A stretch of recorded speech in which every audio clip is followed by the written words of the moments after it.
Well, we're pretty excited about the new addition to the Cliterate model. So obviously we've got the original Cliterate model, which is a model of a vulva and the inner labia. Yep. And then when we pull that off, we get the model of an engorged or aroused clitoris. And we have just introduced a new, just hot off the rack, non-aroused, non-engorged clitoris. Nice. Which is, if we have a look at the differences, is pretty much about the bulbs, the clitoral bulbs as such. So when I explain this, it's actually really important to look at language. We used to talk about erect and flaccid clitorises, or I used to talk about that, and certainly when I chatted to the International Cliterati and a heap of other medical professionals, there's the thought that actually that's not the right terminology for a clitoris. If you know, we used to talk about the fact that erect clitoris, people would think about the glands raising up, but that's not the case.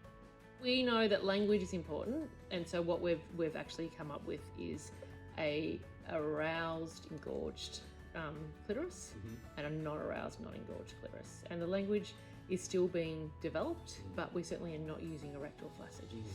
And maybe that will change over time what we end up landing on. And maybe the social, you know, the International Cliterati and the rest of the community might add to that. But certainly in medical articles at the moment, there's probably a bit more conversation about engorgement, because it's just that's the physiological concept. So if I was to explain physiologically what happens in the sexual response system, which I think is really important. So there's two ways to get an aroused, engorged clitoris from a non-aroused, non-engorged clitoris. So the first way is from your psychogenic thought processes. So I see, I think, I look at something or smell something that turns you on, and that information goes down your spinal cord and comes out, and it either will have an erect penis or an engorged clitoris is what happens. So that can actually happen still without consent, so you still might be turned on by something just by the look, smell, scenes as such. But the important concept which most people don't understand is that there's a reflexogenic arch. So the reflexogenic arch is at the S2 to S4 part of your spinal cord, and basically what that means is that at the base of your spinal cord, if someone is touched on the vulva, that will send an automatic message to your spinal cord, who will respond straight away and say, it's sort of like the knee, the reflex of different ones, which will respond and say, hey, there's some movement in the area, start the process of engorgement. So people who are touched on the genitals will have that process automatically kicked in by the body, because the body's an amazing way of looking after itself.